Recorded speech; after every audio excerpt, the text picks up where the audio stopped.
인사하세요. 옆 사람에게 샬롬. 안녕하세요. 감회가 좀 깊지요?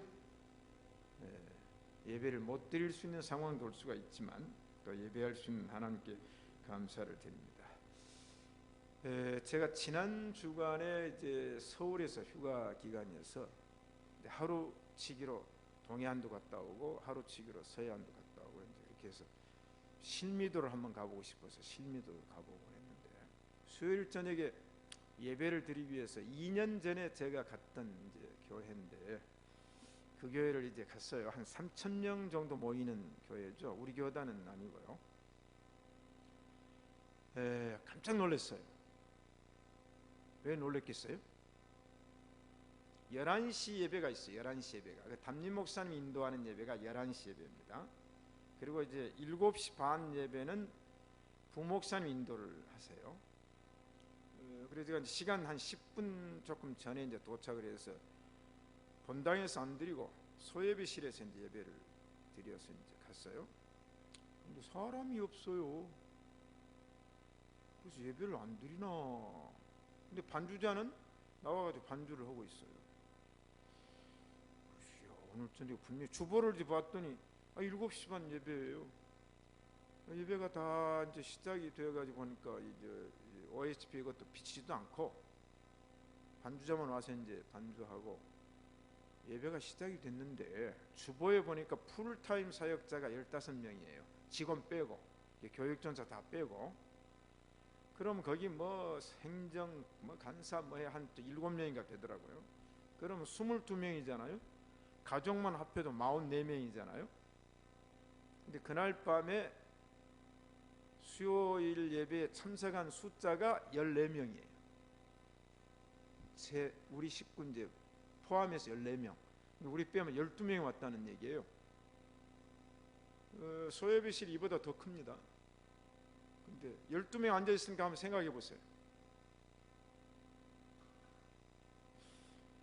오늘 밤에 나오신 분들 다음 수요일부터 나오지 말라는 얘기하는 거 아니에요?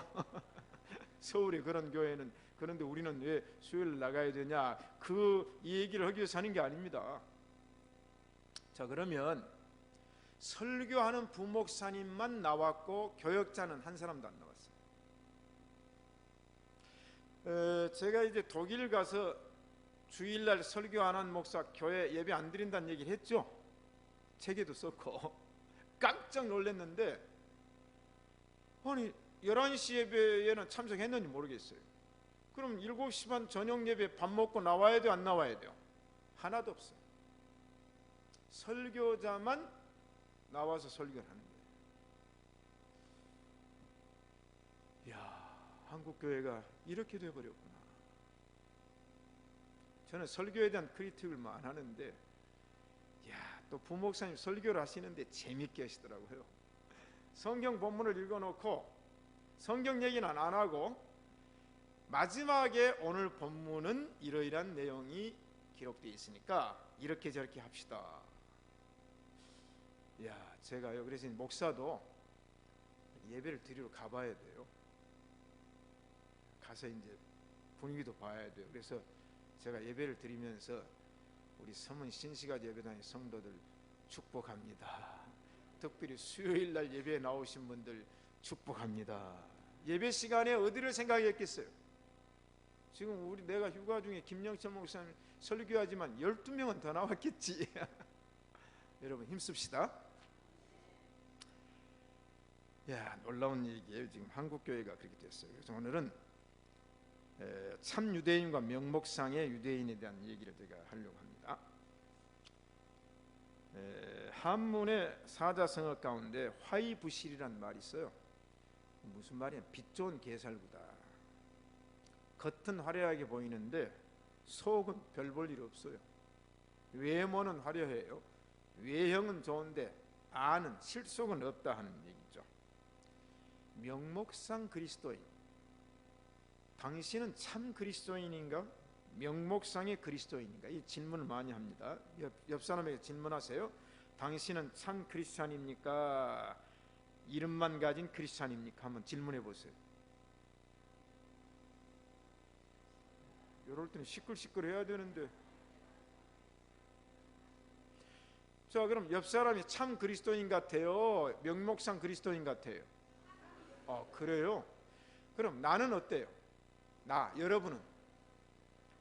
왜 있냐면 이미 이 질문은 유럽 교회에서 수없이 반복되었던 질문입니다.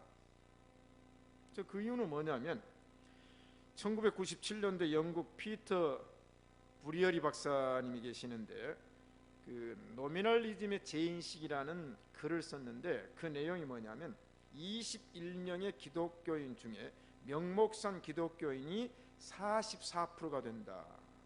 56%는 신실한 그리스도인이라는 얘기를 했어요.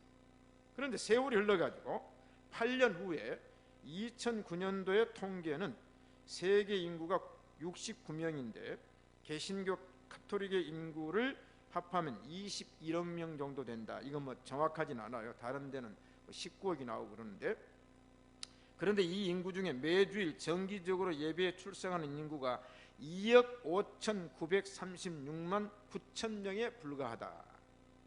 다시 말하면 정기적으로 주일을 성수하는 그리스도인은 10분의 1 정도밖에 안 된다.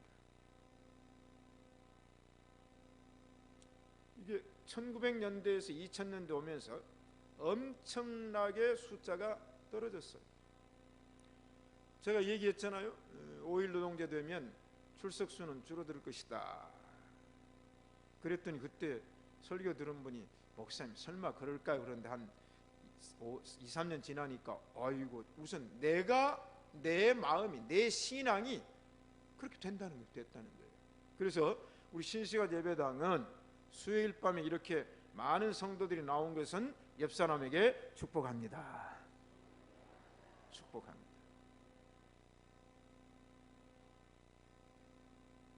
영국 교회가요 30년 동안에 9천에서 10,000 교회가 없어졌어, 사라졌어. 영국 교회가 100명 중에 3명만 정기 예배에 출석한다고 했는데 갈수록 숫자가 떨어져서 지금 뭐 1%, 2% 보고 있잖아요. 지금. 왜 이렇게 됐을까?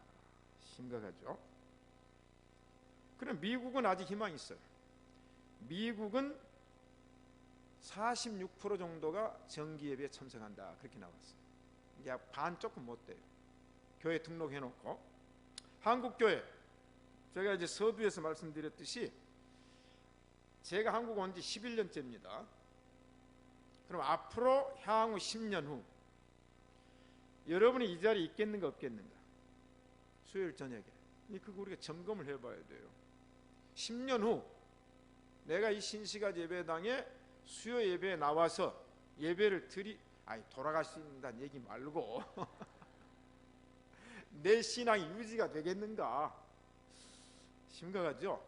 자, 그러면 성경에 원하는 하나님의 뜻이 뭡니까? 사도행전 2장을 보면 모였다고 그랬어요. 성전에 모여. 오순절 이후에 성전에 모여서 기도하기를 힘쓰고 성도들 간에 교제를 나누고 재산을 가지고 공유하는 일이 일어났어요.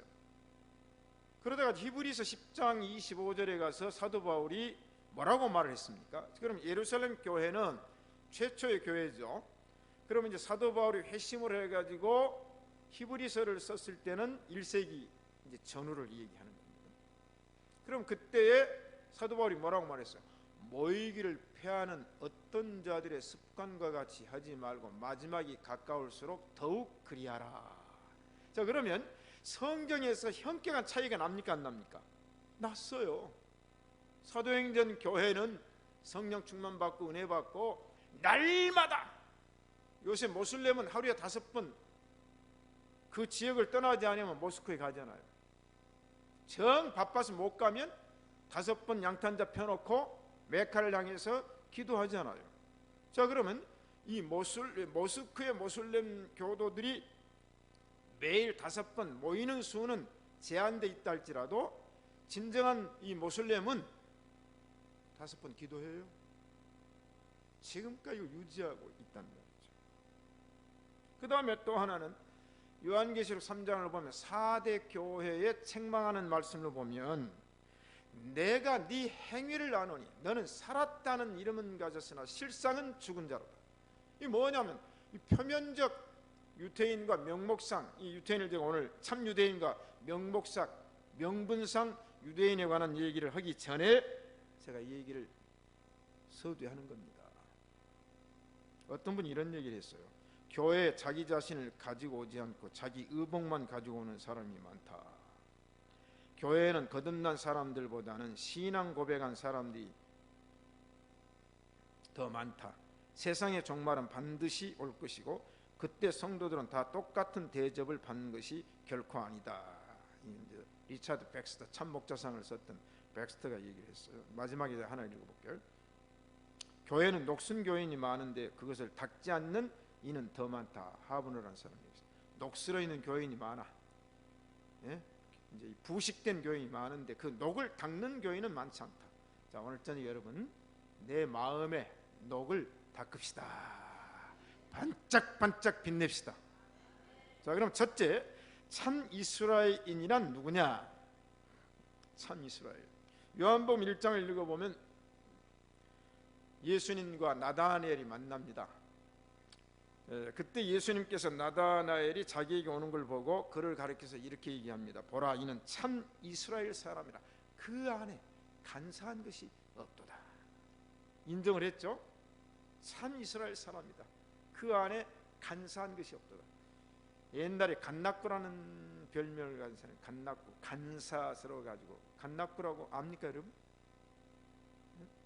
여기서도 그런 말 써요. 간낙구다. 간사해가지고. 간사한 게 없어요. 자, 옆 사람 인상 좀 봅시다. 아이고 참 간사합니다. 인사 한번 해주세요. 큰일 나요. 자, 참 이스라엘인. 자, 그러면 예수님께서 이 복음서를 중심으로 참 이스라엘이냐 명목산 유대인이냐 이런 질문을 많이 했어요. 이 지도자인 목사들에게 해야 할 질문이 있죠. 첫째는 참 선지자입니까? 거짓 선지자입니까? 오늘날 수많은 목회자가 있어요. 다는 아니에요. 분명히 다는 아니에요. 그러면 참 선지자입니까? 거짓 선지자입니까? 라는 질문을 받을 때 내가 어떻게 대답해야 돼요? 네? 나는 거짓입니다. 할 수 있어요? 선한 목자입니까? 사꾼 목자입니까? 라는 질문을 했을 때 나는 사꾼입니다. 큰일 나죠. 양의 탈을 쓴 일입니까? 사자의 아가리와 곰의 발톱에서 양을 구해낸 목자입니까? 했을 때 양의 탈을 쓴 일이 위장, 변장술에 능한 안 됩니다. 그 다음에 이제 교인들에게 묻습니다. 악인입니까? 의인입니까? 네? 여러분 악인이에요? 의인이에요? 의인입니다. 양입니까? 염소입니까? 답변하세요. 양입니까? 염소입니까? 알곡입니까? 가라지입니까? 곡식입니까? 죽정입니까? 지혜로운 다섯 처녀입니까? 미련한 다섯 처녀입니까? 5달란트와 2달란트 받은 자입니까? 아니면 1달란트 받은 종입니까? 이 질문이에요. 질문. 예수님께서 이 복음서의 내용을 정리하면 이런 질문이 오늘 또 되고 있는 거예요. 그때는 자신 있게 답할 수 있어요. 자, 우리 교회는 자신 있게 답할 수 있기를 축복합니다. 그래서 로마서에서 말하는 선택과 유기, 버림받은 자들이 있어요. 버림받은 자. 유기란 말은 버려두었어요. 상관하지 않아요. 간섭하지 않아요. 신경 쓰지 않아요. 그냥 내버려 두는 거예요. 불행이죠. 그러나 선택을 받은 자는 관리를 해요. 하나님이 관리를 해요. 눈동자처럼 여기며 손바닥에 새겨 나를 기억하시고 나를 보호하시는 줄로 믿습니다. 여러분 그래야 좋습니까? 내버려둬요. 여러분 어때요? 하나님이 여러분을 관리해 주시는 걸 원하십니까? 버려두기를 원하십니까? 관리를 하려니까 손바닥에 새겨 기억하시고 눈동자처럼 여겨서 존귀한 자로. 이야, 이게 이제 로마서의 선택과 유기란 말이죠. 그러므로 우리는 하나님의 자녀인가 마귀의 자녀인가 두 종류의 인간 앞에 우리는 분명히 소속을 해야 돼요. 여러분 어디 소속이에요? 하나님의 자녀입니까? 마귀 종입니까? 여러분 신시가지 예배당의 교인입니까? 저기 교인입니까? 이 소속이 분명해야 돼요. 그렇죠? 그리스도냐 벨리알이냐 소속이 분명해야 돼요. 우리는 어디에 살아요? 전라북도. 이번에 김관진 안보특보 보니까 또 뭐 구로군가 뭐 어디 산대요. 그런데 주민들이 다음 총선에 국회의원 출마해달라고 막 요청이 막 들어온답니다. 그 깡다구, 그 깡을 가지고 그 굳셈을 가지고 와서 내가 전군을 지휘했던 군인이다 하니까 황병서가 엄청, 황병서는 현역 생활을 안 하고 소자를 단 사람이거든요. 다시 말하면 황병서는 군대 생활 안 하고 낙하산이에요. 그러니까 생긴 거 봐요. 김정일이 뒤에 따라다니면서 알랑방울라 끼고 꽃다발 얼른 받고 그냥 앞에 가다가 그냥 침범을 했다도 하고 있고 하는 그 행동을 보면 완전히 생긴 건 군인 모자 썼으니까 그러지. 그 TV 안 보셨어요? 저만 봤나? 완전히 아부파. 아니 그 정도 됐으면 30살 먹은 사람이 아무리 하더라도 하면 좀 채통을 지키 이러고 있어요. 그러고는 앞에 침범했다고 얼른 가. 꽃다발은 다른 사람이 받았는데 지가 가서 얼른 받고. 그러니까 이제 보내줬는 거예요. 근데 김관진은 누구예요? 합참의장, 사령관, 국방부 장관을 이명박 대통령 국방 맞죠? 그 다음에 박근혜 정부까지 하다가 안보특보로 가놓으니까 그 배심이 있었단 말이에요. 배심이. 여러분 우리 소속을 분명히 해야 됩니다. 마귀가 오라 그러면 가야 됩니까? 안 가야 됩니까? 마귀가 놀자 그러면 놀아야 됩니까? 안 놀아야 됩니까? 안 놀아야. 마귀가 술 마시자면 마셔야 됩니까? 안 마셔야 됩니까? 성경이 뭐라고 말했냐? 나의 자녀들아, 죄를 짓는 자마다 마귀에게 속하나니 마귀는 처음부터 범죄함이니라. 하나님의 아들이 나타나신 것은 마귀의 일을 멸하려 하심이니라. 하나님의 아들 예수님이 나타난 건 세상에 마귀를, 요한일서 3장 9절에 하나님께로서 난 자마다 죄를 짓지 아니하나니 이는 하나님의 씨가 그의 속에 거하며, 10절에 이러므로 하나님의 자녀들과 마귀의 자녀들이 나타나나니, 그 다음에 3장 1절에 보면 사랑하는 자들아 우리가 지금은 하나님의 자녀라. 아멘. 그래서 10번째, 아까 9가지 얘기를 했어요. 10번째는 뭐냐? 하나님의 자녀입니까? 마귀의 자녀입니까? 저와 여러분은 하나님의 자녀인 줄로 믿습니다. 자, 두 번째, 본이 되지 못하는 명목상의 유대인. 본이 돼야 되고 덕이 돼야 된다. 아셨죠? 종교를 갖지 않는 사람도, 기독교를 믿지 않는 사람도 세상에 덕이 돼야 되고 사람들에게 본이 돼야 됩니다. 자, 여러분 덕이 돼야 되고 본이 돼야 되죠? 본받을 수 있어야 된답니다. 그 다음 내가 어느 곳에 가든지 덕을 끼쳐야 돼요. 자, 그런데 이 유대인들은 자랑은 했어요. 유대인의 자랑거리가 뭐냐? 오늘 제가 이제 본문을 가지고 얘기합니다. 2장 17절에 유대인이라 칭하는 네가, 나는 유대인이다. 나는 지우스다 그래가지고 자랑을 하는 거예요. 나는 유대인이다 할 수 있죠. 나는 대한민국 국민이다 얼마든지 할 수 있어요. 그렇죠? 나는 목사다 할 수 있어요. 나는 신시가지 예배당의 장로다, 권사다 할 수 있어요. 그건 어쩔 수 없어요. 나에게 주어진 소속과 신분이 그러니까 할 수 있죠. 그러면 유대인이란 뜻은 뭐냐? 칭송을 받는 자다. 유대인이란 뜻은 뭐예요? 칭송, 칭찬을 받는 자다. 이게 유대인이에요. 자, 그러니까 이런 유대인인데, 그럼 유대인들이 왜 이제 유대인들이 민족적으로 쓰여지는 용어가 있어요. 히브리인이다. 히브리인.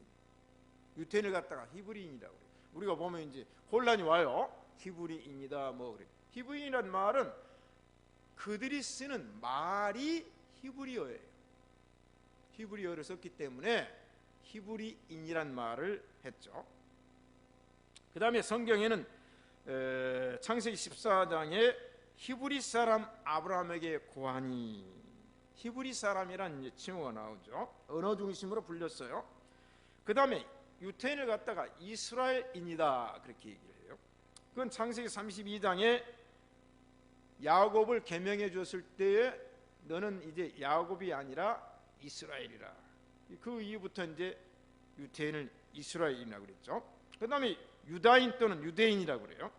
그건 뭐냐면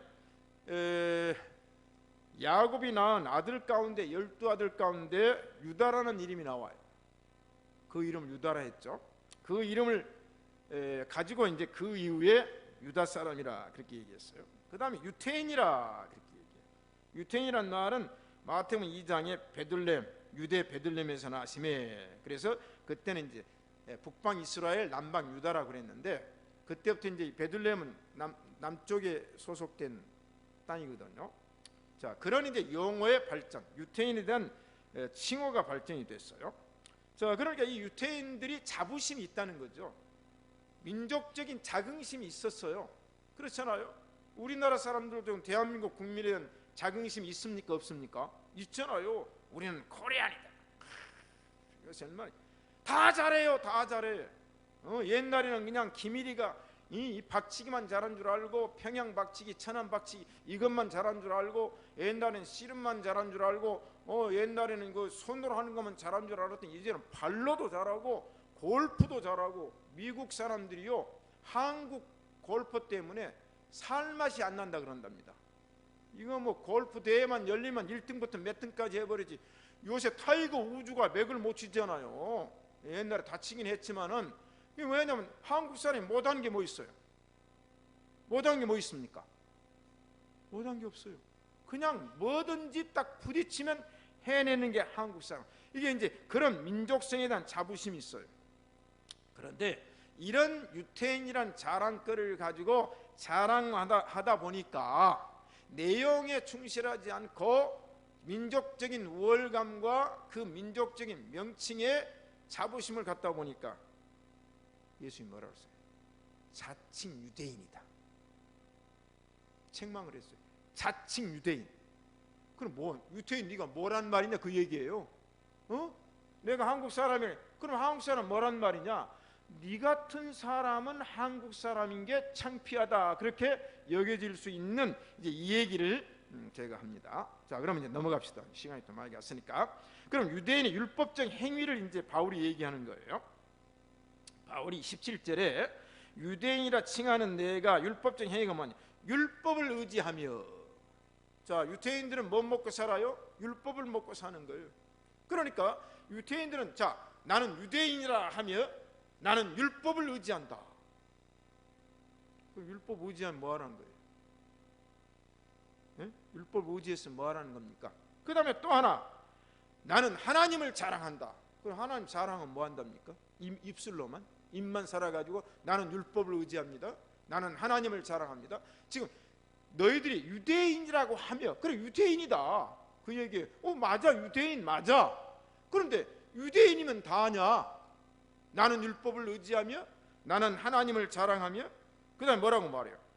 율법의 교훈을 받았다. 너희들은 율법의 교훈을 받지 않았지만 우리 유대인들은 율법의 교훈을 받았다. 그 다음에 뭐냐? 율법의 교훈을 받고 하나님의 뜻을 안다. 하나님의 뜻을 안다. 하나님의 마음을 안다. 그럼 알고만 있으면 뭐 한다는 거예요? 하나님의 율법을 받아서 의지하고 하나님의 뜻을 알고만 있으면 뭐 하느냐? 그러면서 또 바울이 얘기해요. 우리는 지극히 선한 것을 좋게 여긴다. 그럼 선한 것을 좋게 여기기만 하면 뭐 하냐? 그럼 또 하나 지적하죠. 네가 율법에 있는 지식과 진리의 규모를 가진 자로서, 네가 유태인으로서 율법에 있는 지식을, 유태인들이 율법에 대한 지식이 얼마나 좋아하세요? 성인 시기에 통과하려면 모세오경을 다 외워야 된다니까요. 얼마나 율법을 많이 배우면, 나면서부터 8일 만에 할례를 받고 회당에 가서 율법에 대해서 완벽한 교육을 받는 거예요. 율법의 지식이 풍부하죠. 그 다음에 진리의 규모를 가진 자로서,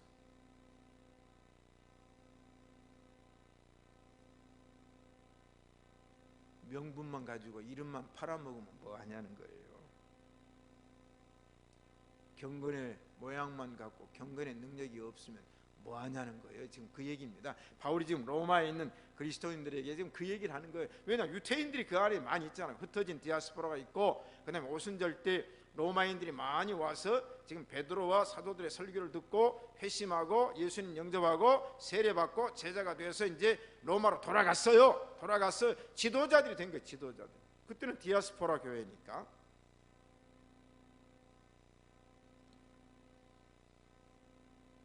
그러면서 이제 너희들 착각하지 말라, 그 얘기를 한 거예요. 착각하지 말라.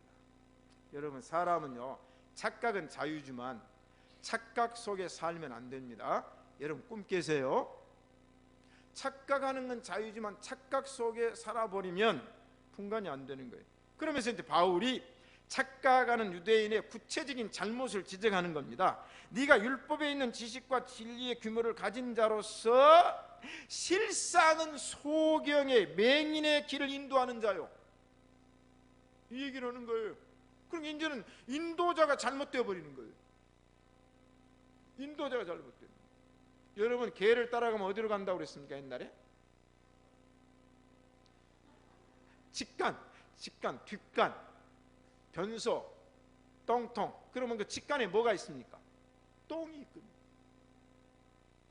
자, 문제는 뭐냐면 너희들이 갖췄어. 외형적으로는 갖췄단 말이야. 형식적으로는 잘 갖춰 있어. 그런데 맹인을 인도하는 자요. 또 하나는 뭡니까? 이제 또 하나 가기 전에, 여러분, 맹인이 맹인을 인도하면 둘이 다 어디에 빠진다고 그랬어요? 예수님이 구렁텅이에 빠지는 거예요. 그러니까 사도 바울이 너희들이 유대인으로서 자랑을 하고 너희들이 율법적인 지식과 모든 것이 다 갖춰 있다고 자랑을 하고 뭐 뻐기고 하는데 착각하고 있어. 너희들은 눈이 가려져 있어. 눈이 가려. 그리고는 소경이 소경을, 맹인이 맹인을 인도하니까 어디로 가겠어요? 구렁텅이에 빠진다. 그 다음에 또 이제 착각 속에 사는 게 뭐냐?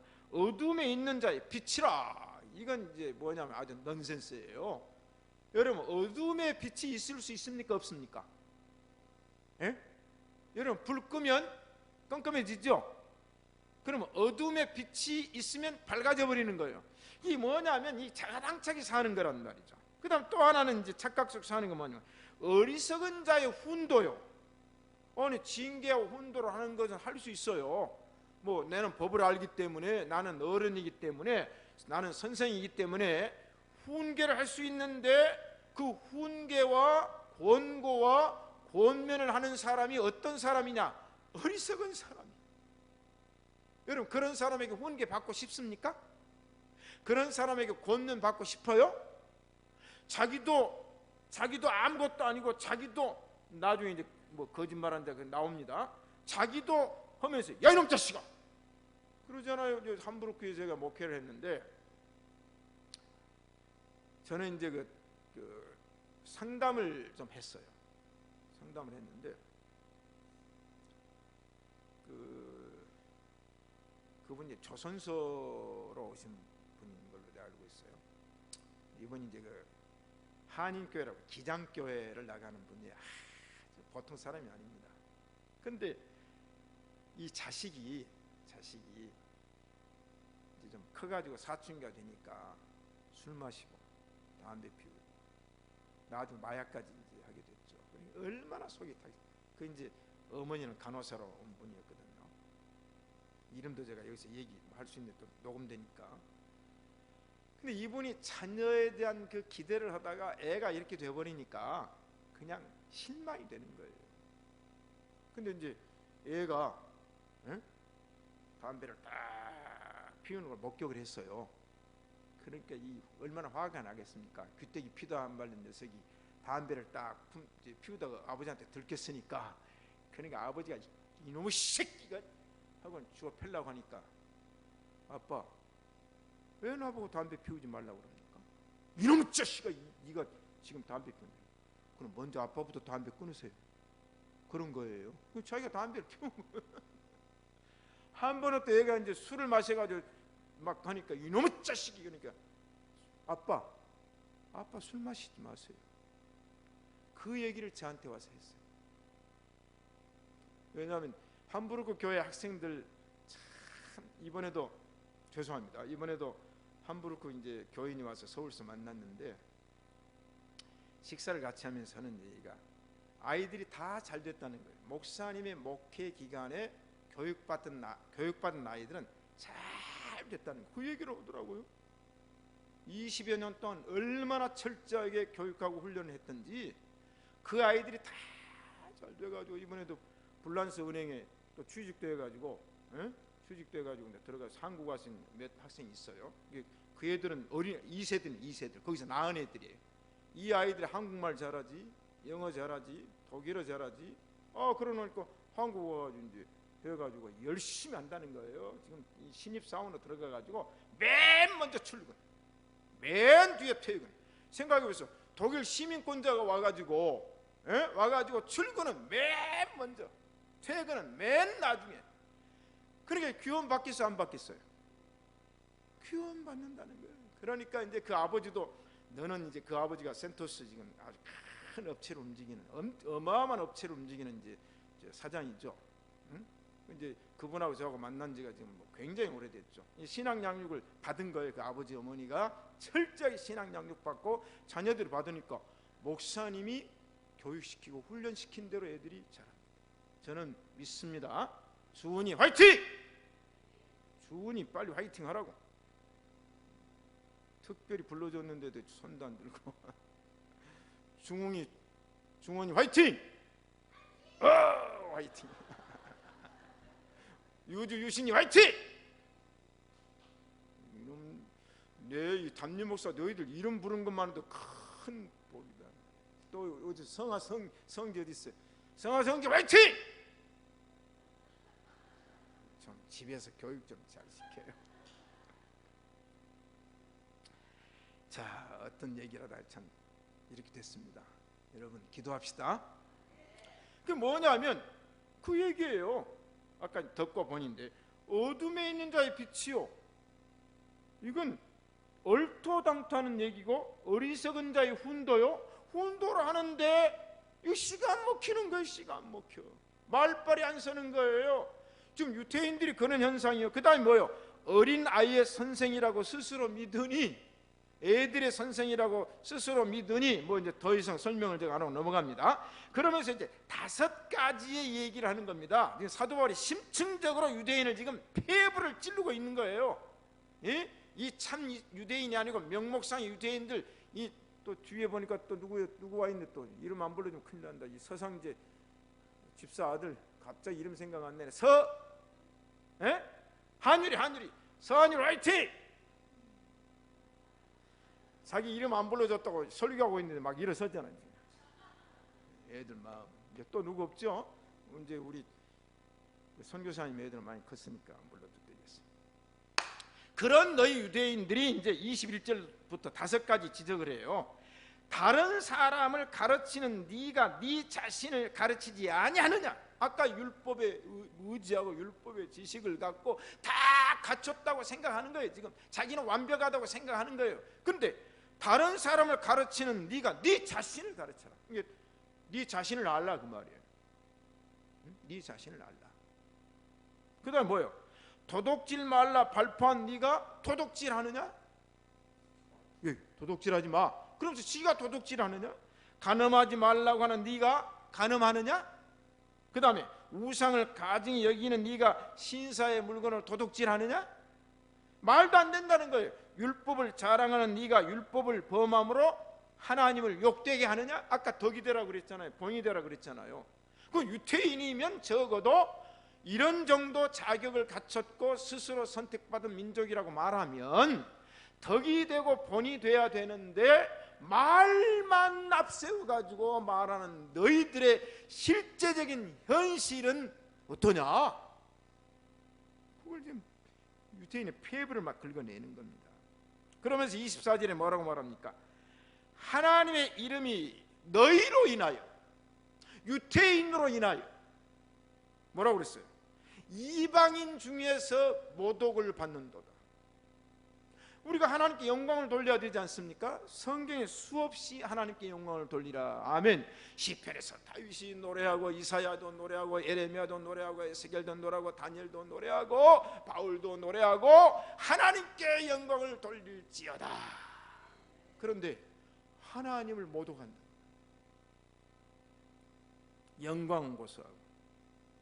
자, 이 얘기를 바울이 하는 겁니다. 오늘 현대 교회도 들어야 될 메시지입니까 아닙니까?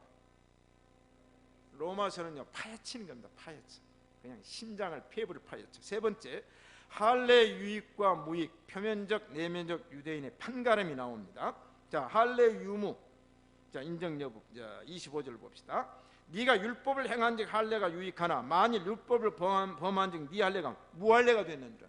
자, 이 말은 뭐냐? 자, 유태인이라고 이제 합니다. 선택받은 백성이라고 해요. 그러면 네가 율법을 행해야 할례가 유익하게 돼. 네가 나면서부터 관례에 의해서 부모에 의해서 8일 만에 할례를 받았는데 그 할례를 받은 네가 율법을 범하면 그 율법을 범함으로 말미암아서는 무할례가 된다.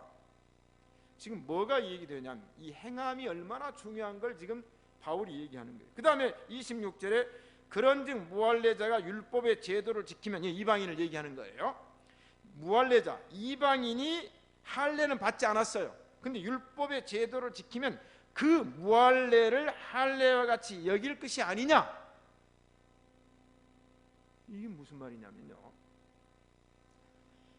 예수를 안 믿는 사람이 상식과 법을 지키고 사는 것이 예수를 믿는다고 말하면서 상식과 법을 지키지 않는 사람보다 도덕적 기준으로는 우월하다는 거예요. 이건 구원과의 관계를 제가 결부시키는 건 아니에요. 무슨 이해가 됩니까? 지금 바울이 이 얘기를 하는 거예요. 그리스도인이면 유태인이면 유태인답게 믿고 알고 그 다음에 뭐요? 지키고 행해야 된다. 이거 공식이라는 공식. 이 피해갈 수가 없다는 거예요. 한국 교회가 너무 급성장을 하다 보니까 아셨어요? 그 다음에 너무 물질 중심주의로 나가다 보니까 그 다음에 너무 인본주의 사람 중심으로 나가다 보니까 교육이 안 됩니다. 제자 훈련을 하면 뭐합니까?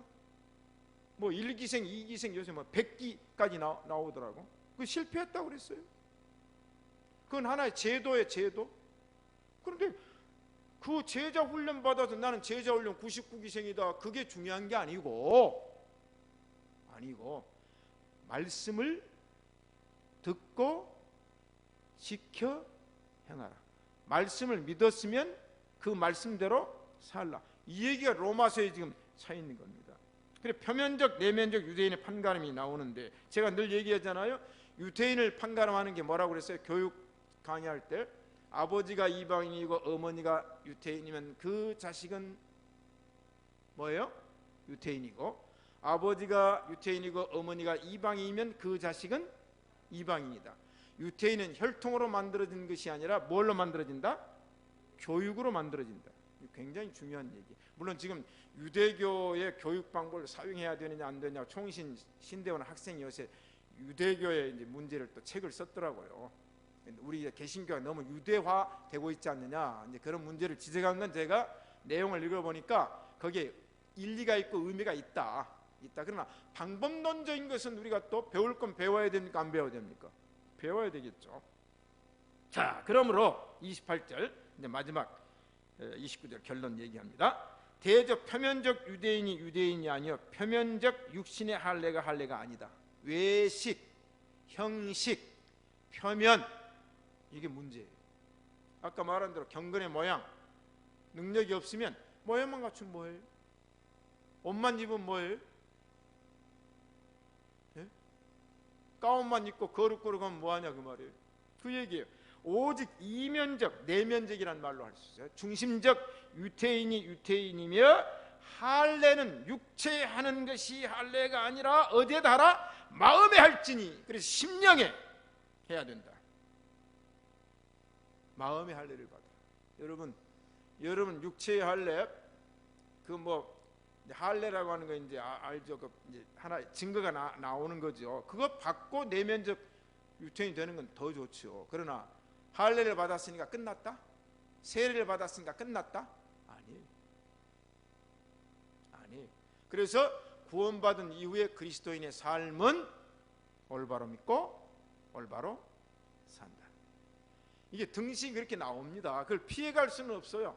누구도 피해갈 수는 없습니다. 그러므로 그 칭찬이 사람에게서가 아니라 다만 하나님에게서 칭찬을 받아야 될 줄로 믿습니다. 오늘 29절까지 제가 다 할까 말까 하다가 또 이거 자르면 안 돼서 그냥 본문 가지고 쭉 했는데, 자, 옆 사람 다시 한번 설교 듣고 난 다음에 얼굴을 한번 쳐다보시면서 권사님은 참 유태인입니다. 인사해 주세요.